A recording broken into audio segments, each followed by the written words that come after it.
tere! 6.2. Raamatupidamise sise-eeskiri ja algdokumendi olemus. Esimene siis sise-eeskiri ja mikroettevõtjatel, sest see ei ole kohustus. Loomulikult see on võimalus, kui on soovi. Ja õppematerjalidel ongi siis ära toodud, et mis asi see sise-eeskiri on. Ja mul on ka lisatud enda sise-eeskirja näidis sinna, et me saame seda vaadata koos. Et seal ongi siis kontoplaan sees, kontode sisud, kuidas dokumenteeritakse tehingud, kirjeldatakse algdokumendid, nende säilitamine, mis programmi kasutatakse, mis on arvestuspõhimõtted, kuidas on korraldatud raamatupidamine ja kas on sisekontroll ja kuidas see on nagu teostatud. Et tegelikult see sise-eeskiri siis määratleb meile ära kõik need nagu siuksed nagu, kuidas reaalselt sinu ettevõttes raamatupidamine on korraldatud. Ja kui me võtamegi näite juurde, et siis ma arvan, et teil ei ole ka huvitav kuulata, kuidas ma nagu räägin teoreetiliselt, mis võiks olla, vaid tutvustan teile reaalselt, mis on tegelikult sise-eeskiri ja milline ta võiks olla. Nii, et ta peab siis kinnitatud kindlasti olema, seda on ka siin näha. Ja et siin on ka kirjeldatud, see on suhteliselt vana mul tehtud, et millise OÜ oma on ta, mis versiooni ma kasutan, siis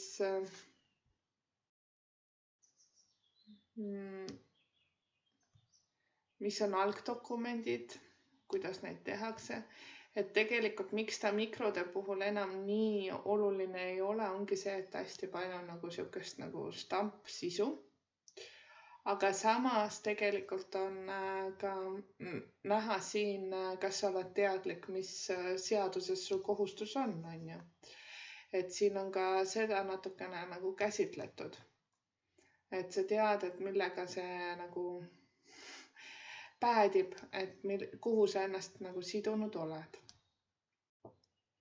Ja täpselt samamoodi võiks siin olla ka juures selline kontoplaan. Mul teda ei ole, kuna see kogu aeg muutub.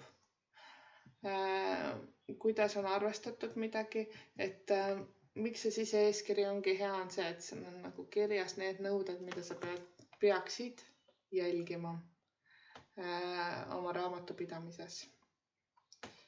Nii.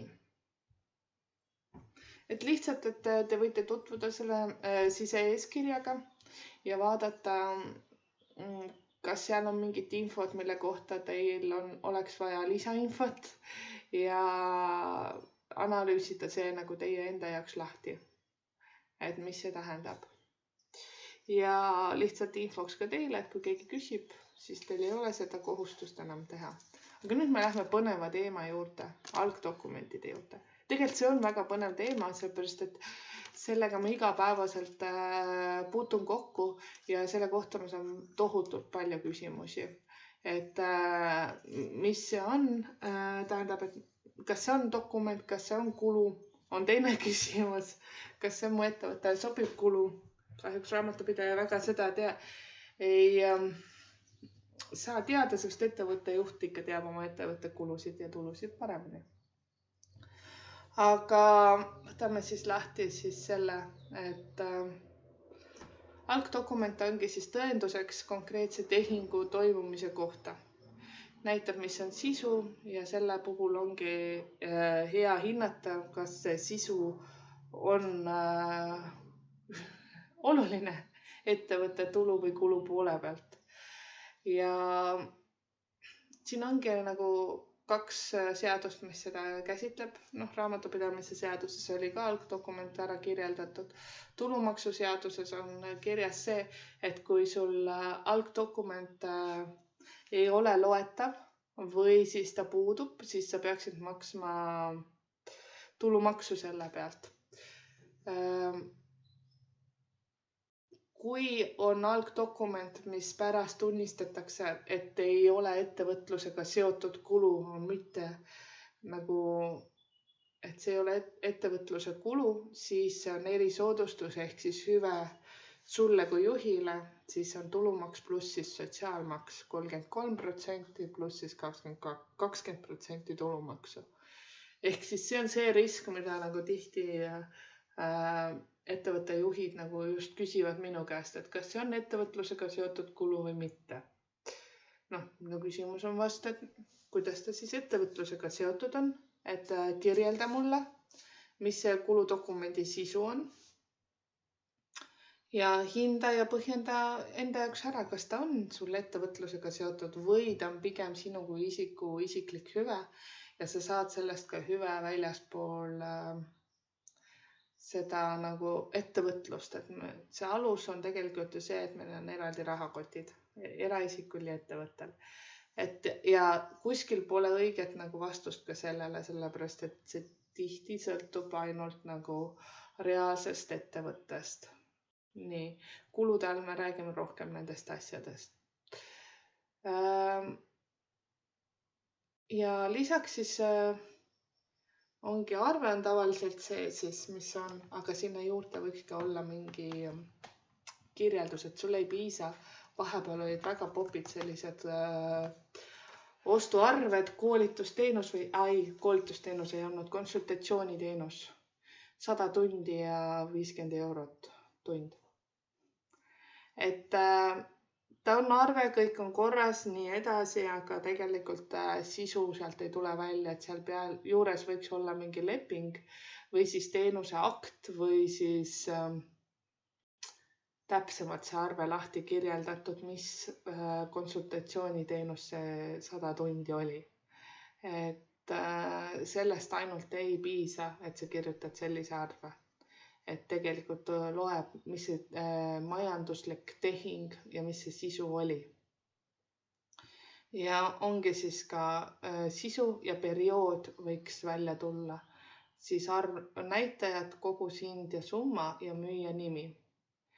Ja lisaks siis on ka olulised dokumendi nimetus, number, koostamise kuupäev, ostja nimi, aadressid ja esindava ostja ettevõtet esindava isiku allkiri ja kirjendi järjekorra number.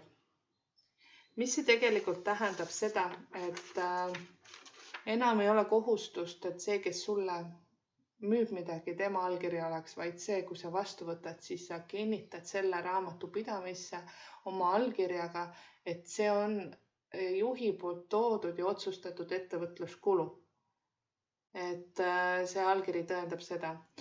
Olen ka näinud juhtumeid ja ise ka mõnel juhul on soovitanud, et ettevõtte juht vormistab selle juhatuse otsusega, et kinnitan kõik selles kaustas, sellest kandenumbrist, selle kandenumbrini olevad dokumendid on ettevõtlusega seotud dokumendid ja minu poolt ära allkirjastatud. See on ka üks variant. Nii. See on selline alusdokumendi, algdokumendi mõisted ja sinna juurde on ka võimalik koostada koonddokument ehk siis ka majanduskulude aruandeid näiteks, et kus on koondatud kõik väiksemad dokumendid kokku ühtseks tervikuks. Nüüd tuleb mängu käibemaksuseadus. Käibemaksuseadus tuleb mängu sellepärast, et seal on natukene teised nõuded algdokumendile, et kui sa soovid sisetkäibemaksu tagasi küsida. Et senimaani, kui see ei ole käibemaksukohuslane, siis sul on natukene nagu lihtsamad reeglid algdokumendi vormistamise puhul. Siis kui sa oled käibemaksukohuslane, siis kindlalt sa pead väga jäigalt, ma ütlen praegusel ajahetkel julgelt selle välja, et väga jäigalt jälgima käibemaksuseaduses olevaid nõudeid. Et kui sa arve ei vasta nendele nõuetele, siis sa saad selle panna kuludesse, aga sa ei saa käibemaksu tagasi küsida. See, mis loom üldse käibemaks on, sellest räägime. Ärge muretsege, räägime. Et me jõuame selleni. Nii. Siin on vaadake rahulikult õppematerjalis päris palju asju, mis peab olema juures. Nii, ma näiteks näitan. Siin mul ei ole käibemaksu teemat. Ma võtan sellise. Võtan selle tšeki. Nii. Vaatame, kas me saame. Tegelikult ma võiks teile õppematerjali pildi ikka panna. Nii, see on tavaline, käisin poes lihtsalt, on ju, ostsin süüa. Üleval on olemas siis kenasti on ju see müüja, juriidiline nimetus, peaks olema ka registrikood ja käibemaksukohustuse number. Nii, ostja poole pealt on tühjus. Kui te vaatate neid kirjeldusi, mis te arvate, kas see dokument oleks käibemaksu alusdokument, mille eest on õigus sul sisendkäibemaksu tagasi riigilt küsida? Käsi päriselt. Ei ole. Sellepärast, et ostja andmed puuduvad. Muud asjad, arvenumber on ilusti olemas, kuupäev on olemas, sisu summadega ja all on ka olemas käibemaksu osa, et kui palju sellest arvest üldsummast moodustab käibemaks, milline käibemaks, kas 29, kas on käibemaksu vabasid osasid, kõik on siin all tavaliselt olemas. Et muud asjad on nagu siin olemas, ainult ongi ostja arved, andmed puudu. Ja teiselt poolt, mis veel ei ole nagu väga palju kohtulahendeid minu arvates olnud, aga üldiselt seda võib käsitleda kui erisoodustust, kui ma kasutan oma ettevõtte ostmisel isiklikku säästukaarti või siis mingeid muid sooduskaarte. Ta tegelikult ju on hüve minule eraisikuna. Et näiteks Prisma puhul, et sa saad kogudki ju raha reaalselt iga ostu pealt, et kui ma kasutaksin ettevõtte ostudel Prismast oma kliendikaarti, ID-kaarti, siis ma saan pärast sellest rahalist kasu. Et tegelikult oleks õigem mitte kasutada enda isiklikke sooduskaarte. Nii, on lihtsalt minu mõte teile. Te saite aru, et see tegelikult arve, mida siis tehakse?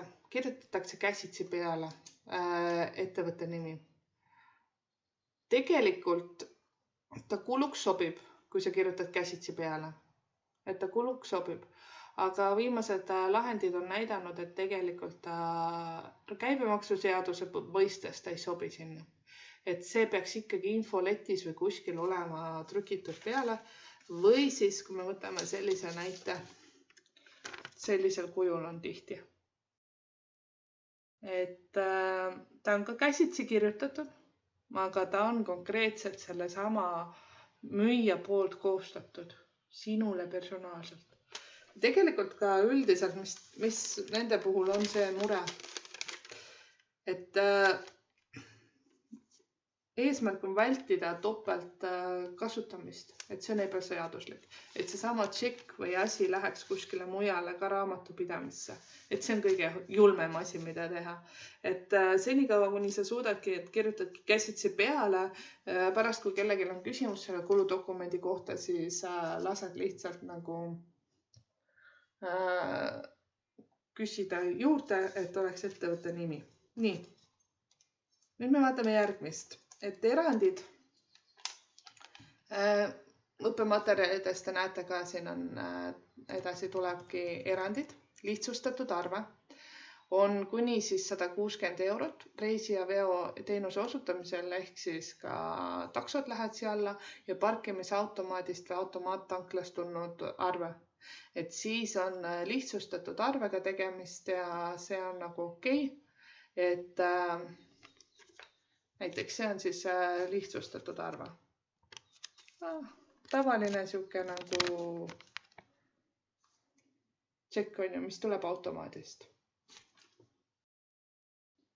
Et aga siin on mure on jälle see, et maksti 186 eurot, mis on üle 160 eurose määra, ehk siis see põhimõtteliselt ei ole okei, et tuleks eraldi küsida käibemaksu jaoks selline korrektne arve, kus oleks ka ostja andmed korrektselt peal, käibemaksukohustuslase number, näiteks ka eelistatult. Nii, mida mina kohtan väga tihti? Las käibemaksu teema olla käibemaksu teema, et jätke meelde, et seal on karmimad nõuded, on võimalik lihtsustatud arve kujul ja nii edasi. Et siis need on omaette asjad ja käibemaksu teemal ongi jäigemalt vaja jälgida, mis seal arve peal kirjas on. Ja kõige korrektsem siis näiteks ongi siis selline arve, see on Meriti arve on ju. Ja lihtsalt on kirjas kõik trükitud kujul, kõik asjad, mis on vaja. Et kõige turvalisem on alati kasutada selliseid nagu valmis arveformaate. Aga üleüldse, kas ettevõte on käibemaksukohuslane või ei ole, siis väga tihti mina kohtan raamatupidamisdokumentide seas selliseid asju. Ja mitte midagi muud juures seal ei ole. Et ongi ainult selline ja eeldatakse, et selle kuludokumendi järgi ma peaksin suutma selle 52 eurot kanda ettevõtte kuludesse. See ei ole kuludokument. Ja tihti, kui me räägime ka reaalselt poodidest küsime, et jah, mul on vaja kuludokumenti, palun andke, siis väga paljud annavad selle lipiku. Et õnneks teadlikkus järjest rohkem nagu tõuseb selles suunas. Aga tegelikult see ei ole kuludokument, see on kaardimakse kviitung. Ja kui me järjest vaatame, mis siin puudu on. Et kui me vaatame siin puudu on, kas on müüja juriidiline info olemas. Põhimõtteliselt vist on, teie näete paremini kui praegu. Sõbrad sõbrale vist saab nagu välja lugeda. Aadressi saab ka, registrikood on ka isegi olemas. Nii. Kas on arve number olemas? Kviitungi number iseenesest on olemas, on ju. Kuupäev olemas. Kuna tehing summa olemas. Sisu? Mida osteti sellest? Puudub. Ja see ongi see põhjus, et miks ta ei sobi kuludokumendiks, siin ei ole sisu näha. Ja loomulikult ostja andmete kohta ka väga ei ole midagi. Sa võid käsitsi siia peale kirjutada. Et tehingu sisu, tegelikult ma ei saa sellest, ma võin eeldada, et sõbrad sõbrale midagi riideid või mingeid asju osteti materjali, aga mis see sisu on, ma ei tea. Ja sellepärast need ei ole nagu kuludokumendid ja hästi oluliselt ettevõtte juhina jälgige palun, et ei viiks raamatupidamisse selliseid dokumente. Sellepärast, et kui teil on ainult antakse see, siis mis tehakse reaalses elus? Kirjutangi sinna sõbrad sõbrale. Kirjutan, et ma ostsin 25 eurot, ma tagurpidi lugesin 52. Et ostsin 25 euro eest sellel kuupäeval, sellel kellaajal, täpselt kellaaega pange juurde, et kviitungi number ka. Kas oleks võimalik saata mulle arve meilile? Sest dokumentide säilitamise kohustus ei ole ainult sinul, on ka nendel ettevõtetel, kus sa ostad asju. Ja tegelikult neil on ka kohustus sulle saata arve, neil peaks olema see arve. Antud juhul ma isegi arvan, et neil mõned kohad on sellise nagu kassapõhiselt, et nad teevadki koonddokumendid, et neil ei ole igat nagu asja eraldi arvena olemas, aga põhimõtteliselt enamus kohtadest te peaksite ikkagi see kaardimaksu kviitungi alusel saama reaalse arve juurde. Ja neil on ka kohustus sulle see edastada. Üldiselt, kui on see päringu suurus, ma soovitangi kuskil 20 eurot, et kui see on kulud tehtud 20 euro juures, siis küsida see päring, et väiksemate puhul ei ole mõistlik. Ja mõned on lihtsalt, et kassasüsteem on vahetunud ja nii edasi, et kui ma 3 aasta taguseid asju selle kviitungi põhjal küsin, sealt ettevõtetest, et siis ma mõnikord ei saa positiivset vastust, sellepärast neil on arhiivis kuskil dokumendid ja see on keeruline üles otsida või siis on programmi vahetatud ja on keeruline üles otsida, et selliseid põhjendusi tuleb. Aga kui ma ei saa sinna kuludokumenti juurde, siis tegelikult ma ei pane seda ettevõtte kuludesse. Kui ma paneksin, siis ma peaksin maksma tulumaksu selle pealt. Mul ei ole mõistlik seda panna siis kuludesse ja kõik see on nii-öelda ei ole mõistlik tulumaksu selle pealt nüüd maksma hakata. Ma leian vähemalt. Nii. Mis siis veel kuludokumentidest? Et me rääkisime just need nagu tšekid läbi praegu kiiresti, sellepärast et see on selline põletavam teema. Ettevõtte juhi seisukohast väga oluline teema ja väga palju eksitakse selles suhtes, et mulle on ka toodud kingakarbi sees hunnik dokumente ja öeldakse, et vaata ise, mis seal on või mis seal ei ole. Et tegelikult nii päris korrektne ei ole.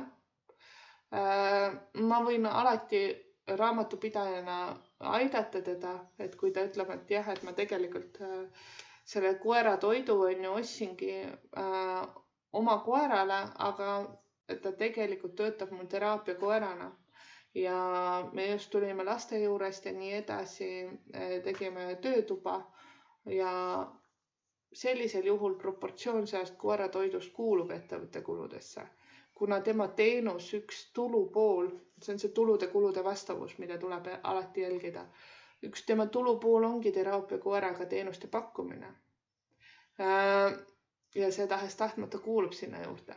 Sellepärast ma ei saa ka öelda kohe, et kui sul on koera toidutšekk, ma ei saa öelda, et võtta see välja. Või siis hügieenisidemed naistel, et võtta see välja, sest ma pean teadma, mis selle tegelikult selle teenuse sisu on, mida see ettevõte pakub.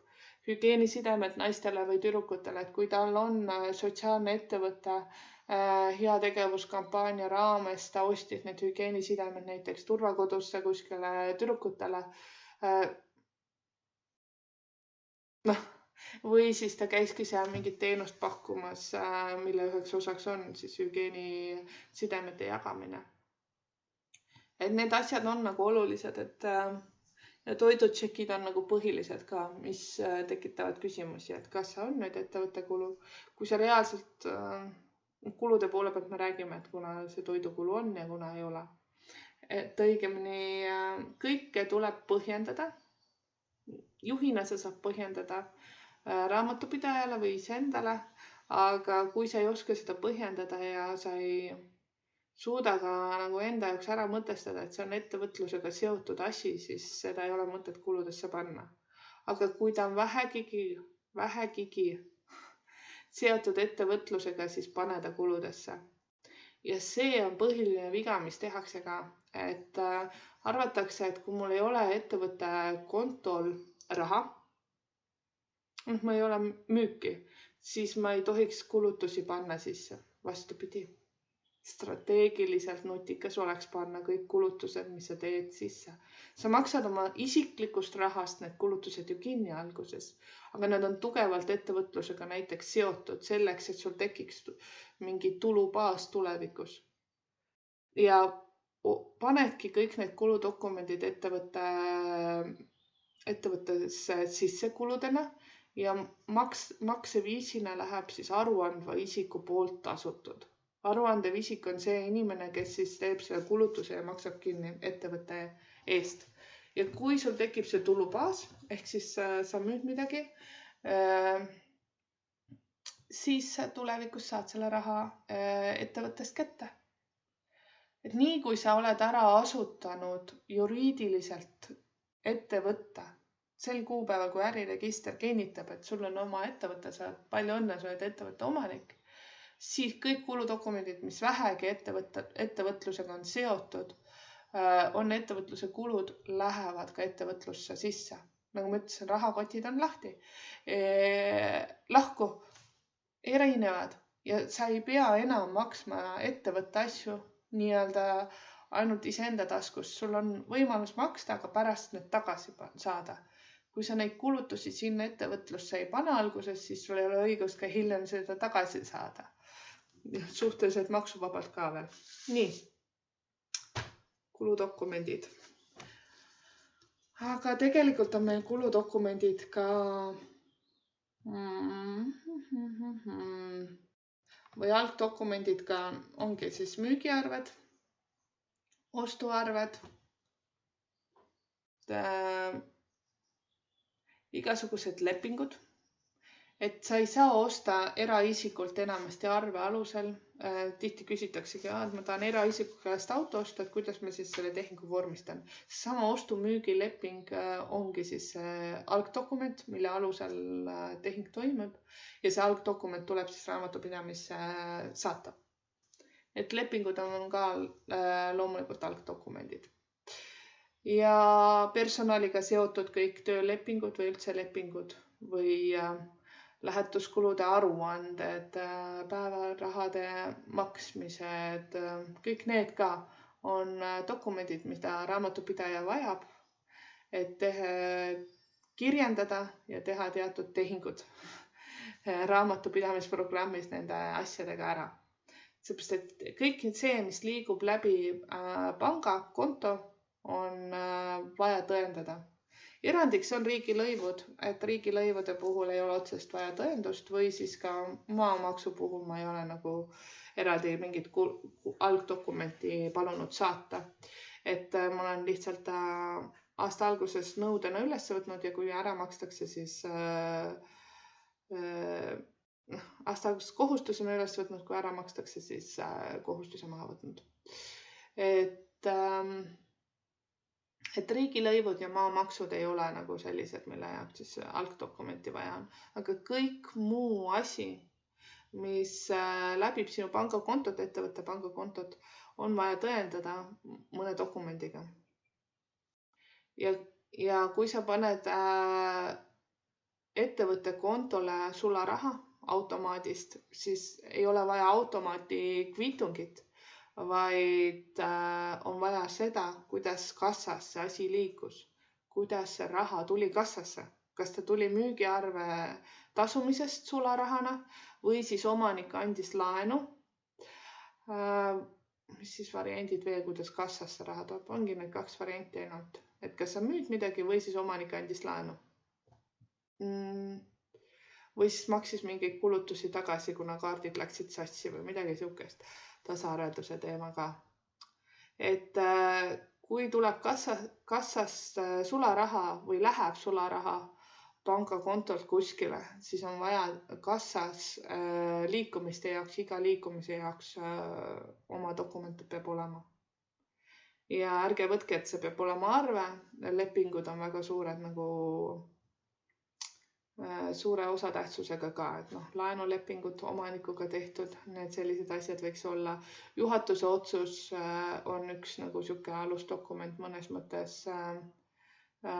Kulude aruanded, koonddokumendid, kas aruandva isikuga või sõidu kompensatsiooni maksmised, sõiduauto kompensatsiooni maksmised ja nii edasi. Siin õppematerjalis on ka välja toodud see aruandva isiku kuulutused. Et sellest ma juba rääkisin teile ka. Et kõik, nii kui juriidiline keha on asutatud, hakake endale koguma neid tšekke, mis on ettevõtlusega seotud. Ja need, mis on ettevõtlusega seotud, selle hinnangu te saategi kätte siis kulude peatükis, et mõtiskleda enda jaoks lahti need aspektid. Mis nende dokumentidega teha? Ma näitan sellist dokumenti, suure tõenäosusega, kuna mis ajast see mul tehtud on, oktoober 2018, ta veel püsib siin. Kui ta oleks autos päikese käes olnud seal, siis ta oleks sama valge, nagu te kaameras näete praegu. Et oleks raske neid andmeid lugeda. Siis tihti tehakse see, et kui sul on paberkandjal arved, siis tehakse lihtsalt koopia sellistest arvetest. Otsusta enda jaoks ära, kuidas sinu raamatupidamise dokumendid on säilitatud või koondatud. Et vali üks nendest. Kõik need kuludokumendid, nagu te näete, ei ole raamatupidamisest läbi läinud. Ma ei ole nendega veel mitte midagi teinud. No, oma toidupoed tšekiga ma ei teegi midagi. Sellepärast ja kaardimakse kviitungiga ka, aga siin peaks tegelikult peal olema kandenumber ka kirjas. Siis ta on minu raamatupidamise dokument. Praegu ta on lihtsalt suvaline tšekk. Nii kui ma kirjutan kandenumbri peale, siis ta läheb minu ettevõtte raamatupidamisdokumendina. Otsusta ära, kas su raamatupidamisdokumendid on koondatud paberkandjal või kuskil arvutis failidena või välises kõvakettal või mõnes pilvekeskkonnas või raamatupidamisprogrammi juures digitaalsel kujul. Et vali üks nendest, et segamini pudrud ja kapsad ei ole mõistlik seda teha. Paberkandjal ongi lihtne, prindid välja need, mis tulevad arvutisse meili peale, prindid välja, kausta vahele, nende väikeste tšekkidega paned kokku. Igale dokumendile kirjutab raamatupidaja läbi raamatupidamisprogrammi kandenumbri ja kõik on korras. Mul on uhke kapp siin kontoris, mis kunagi oli ruumi puuduses, sellepärast et enamus dokumente oli mul paberkandjal. Ja iga kuu siis kogusin dokumente kokku ettevõtte juhtide käest ja kord aastas andsin siis nendele juhtide tagasi need dokumendid eelmise majandusaasta perioodi omad, et nad saaks neid säilitada endale sobivas kohas 7 aastat. Nii. Aga reaalsus praegu on hoopis teine. Mu kapp hakkab järjest tühjenema, peale jaanipäeva tühjeneb ta veelgi, sellepärast et siin on väga palju mul selle noorsootööasutuse dokumente, mis iga aasta nagu mu säilitamiskohustus väheneb ja ma saan jaanipäeval põletada neid lõkkes. Et 1 aasta saab nagu maha võtta alati. Nii. Siis, ma mõtlen, kas ma saan juba... Ja ma saan juba oma ettevõtliku mõtted arveid ka põletada juba. Tšekka. Nii. Tänapäeval tegelikult ongi siis see, et kas ta on arvutis kuskil kaustas, soovitan ka juurde võtta mingi siuke backup versioon varundamine. Ehk see väga vabandus ei ole, et oih, arvutil läks kõvaketas tuksi ja kõik mu raamatupidamine läks sinna. Et siis sa pead seda taastama tahes tahtmata. Et võta mingi väline kõvaketas, pane sinna ka need failid. Ja iga faili nimes on olemas kandenumber, mida ma soovitan. Ja siuksed pisikesed tšekid on siis pildistatud sinna arvutis olevas failis olemas, JPG pildifailina olemas. Et see ei ole päris nii, et sul see nagu... Vali üks süsteem, ütleme nii, et muidu on sul niimoodi nagu pudrud ja kapsad, et on keeruline otsida, kui sul on vaja otsida. Pilvekeskkonnas olengi kasutanud Drive Google, kus on kõik need samad dokumendid seal kaustas aastate lõikes ja need tšekid on jälle pildifailidena juures. Ja seal ma muudan siis nime ära, panen kandenumbri nimesse. Et väga paljud mul ikkagi on ka seal praegu, sellepärast et need, kes on kord aastas teevad, neil on juba harjumuseks saanud eriti siin mais-juunis mulle kirjutada, et kuule, oled huvitatud see aasta ka ikka mu raamatupidamist tegema, et panen sulle Drive'i. Jah, on ju. Nii et selliseid kirju on mais-juunis saan päris palju. Siis, ja viimane versioon... Pilvekeskkond rääkisin ära ja viimane versioon, mida mina kasutan oma igasuguiste või kvartaalsete klientide puhul on siis Meritis ehk siis raamatupidamisprogrammis piltidena. Et e-arved on võimalik otse saata sinna, kui see on liidestus tehtud. Ja ma kasutan siis Cost Pocketit, mis on siis Eesti äpp, et saad saata läbi selle keskkonna minule raamatupidamisprogrammi otse need dokumendid. Et ma ei pea käima ettevõtte juhtide juures neid dokumente võtmas ja nad saavad jooksvalt kogu aeg mulle saata oma dokumente. Kui neile tuleb meili peale selline paberkandjal arve, siis nad vajutavad forward või edasta nuppu. Neil on oma kindel meili aadress oma ettevõttel ja nad saadavad selle edasi. Sealt edasi keskkonnast vaatab arvuti selle arve üle ja saadab mulle raamatupidamisprogrammi. Ja mina pean raamatupidamisprogrammis kinnitama selle arve. Ja siis tuleb kõik kandenumbrid, kõik asjad juurde ja raamatupidamisprogrammis on sellest arvest kohe nagu manus juures, et see arve on ka sealt digitaliseeritud juba. Et mul ei ole vaja seda arvet kuskilt säilitada. Ja inimene isegi, kui ta vajutab seda edasta nuppu ja ta raamatupidamine on korras, siis ta ei pea seda meili ka 7 aastat säilitama, võib ta selle meili ära kustutada, kus see arve sees on.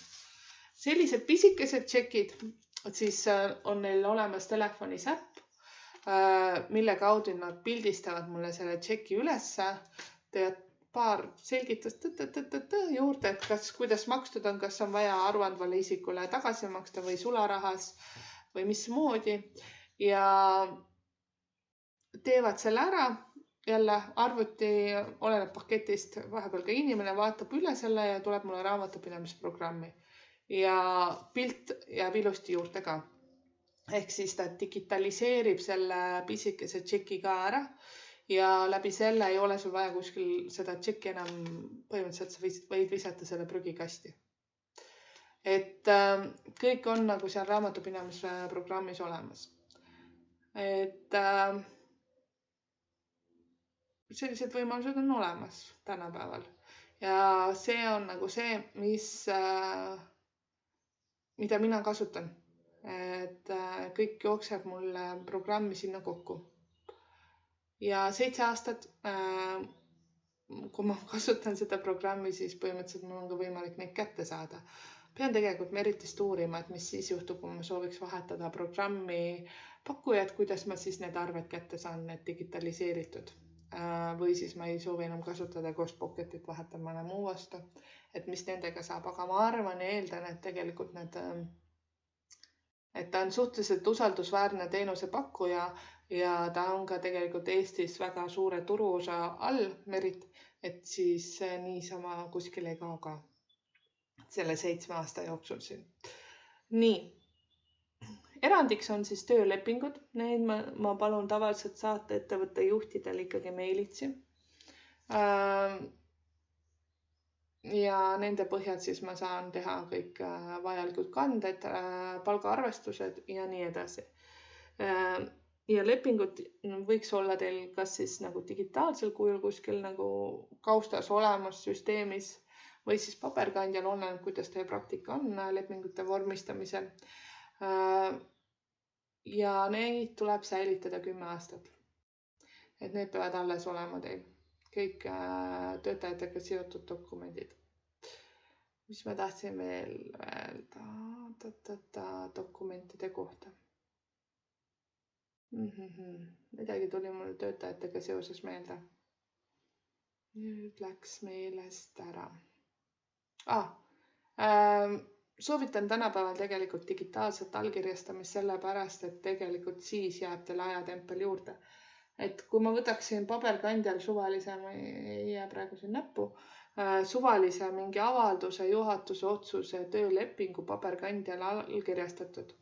Ükskõik, mis kuupäev sinna kirjutatud on, siis andke andeks, ma ei usu seda kuupäeva. Sellepärast, et paberkandja sa saad allkirjastada ükskõik mis hetke. Digitaalse puhul sul jääb ikkagi see allkirjaleht. Sul on võimalik sealt seadete all, et trüki digitaalne kinnituskiri, mis tähendabki, et sul on kirjas see kuupäev, see kellaaeg, kuna see allkiri on sinna pandud. Et see on tegelikult oluline tõestusmaterjal, kui sul on vaja tulevikus tõestada, et jah, nad sõlmisid minuga sellel kuupäeval täpselt lepingu, mitte sellel kunagi teisel ajal. Et väga palju on räägitud küll sellest ID-kaardist ja siis sellest kõigest, et kas see on usaldusväärne või mitte. Aga raamatupidamise seisukohast on ta tegelikult hoopis teise nagu tähendusega. Ta annabki sulle selle nagu suhteliselt usaldusväärse võimaluse, et see dokument või asi ongi koostatud ja allkirjastatud konkreetselt sellel hetkel. Et mis siis müügiarvete poole pealt võtame ka korraks üle. Müügiarved ehk siis sinu poolt väljastatud arved on siis nüüd ongi see uus hullult segadust tekitav, et omavalitsus ja riik tahab ainult e-arveid.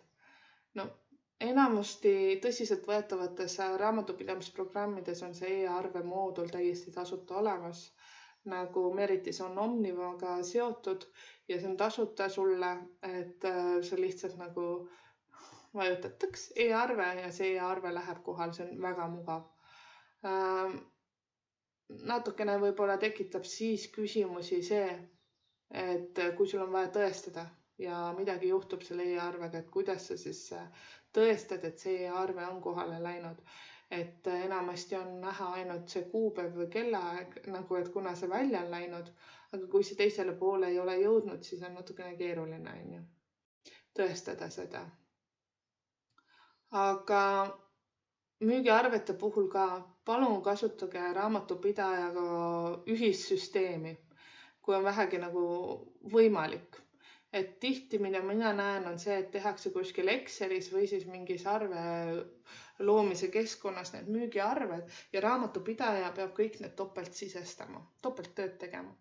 Ja mul on niimoodi seotud, et ettevõtte juhid ise koostavad oma müügiarveid. Meritis samas raamatupidamisprogrammis, mida minagi kasutan ja läbi selle mina ei pea topelt neid sisestama, et mul ei ole vajadust rohkem nagu neid sisestada ja kõik on nagu mugavam ja efektiivsem.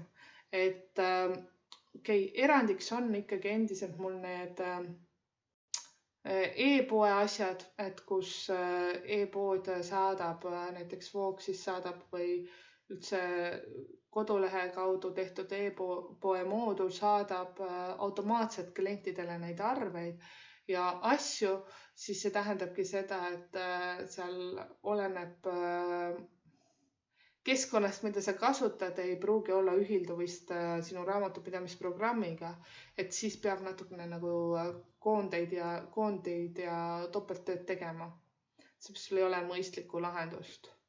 Aga müügiarvete puhul suhelge raamatupidajaga või siis, kui te alguses hakkate ise raamatupidamist tegema, korraldama, siis kasutage ikka raamatupidamisprogrammi keskkonda müügiarvete koostamiseks, siis te ei pea nii palju topelttööd tegema. Nii, mis veel võiks olla selline algdokumendi põhi? Ma kordan siis üle, et kui sa ei soovi käibemaksu tagasi küsida kuludokumendi pealt, siis sul on ühed nõuded. Aga jälgi, et oleksid peal kindlasti siis sisu, kuupäev, arvenumber, müüja, juriidilise isiku nimetus, registrikood ja ostja nimi, eelistatud aadress ja ostja allkiri ehk siis juhatuse liikme või kellegi allkiri. Vaata, et need kõik asjad oleksid peal. Kui sa oled käibemaksukohuslane, siis vaata, et oleks juures ka kõik need käibemaksuseadusest tulenevad nõuded ja käibemaksu numbrid ja nii edasi. Käibemaksu osad kirjeldatud, mis protsendid ja mis mitte. Et kas on 20, kas on 9, käibemaksuseaduses on nii palju erinevaid käibemaksu, on käibemaksu vaba käive, ei ole käive, 0% käive, käibemaksu erisus, paragrahv 41.1 käive, et you name it igasuguseid erinevaid käibeid on olemas ja seal juures ka erinevaid käibemakse, et see on päris kirju maailm. Et kõik peaks olema arvel nagu arusaadav ka sulle, et kui raamatupidaja hakkab seda dokumenti sisestama, siis ta saab aru, millise käibega on tegemist ja kuhu ta paneb selle käibemaksu deklaratsiooni. Nii, need on need põhilised asjad, mida ma tahan siis teile südamele panna ja otsustage ära, kuidas te koondate oma alusdokumente. See on ka see, valige 1 viis. Eelistatud koostöös siis raamatupidajaga, valige 1 viis ja kindlasti, kui juriidiline keha on olemas, säilitage oma kuludokumendid, mis on ettevõtlusega seotud. Ärge pange tähele, kas teil on tulu või mitte, kulud teil on juba olemas ju ja need kõik tuleb hoida alles ja panna ka ettevõtte kuludesse, kui nad on ettevõtlusega seotud kulud. Et neid ei pea nüüd enam, kuna neil on juriidiline keha olemas, neid asju oma taskust jäädavalt kinni maksma. Alguses maksate, pärast maksab ettevõte teile tagasi need kulud. Nii. Aga nüüd on kõik. Mis meil järgmine plokk on? Oi. Lähme majandusaasta poole äkki või? Võtame kulud enne. Mulle hullult meeldivad kulud. Vaatame. Järgmisest videost näete, mida ma siis otsustasin, mis on järgmine plokk. Teil ka põnevam siin raamatupidamises. Nii et kohtumiseni järgmises plokis. Üllatus on see, mis seal on. Tšau.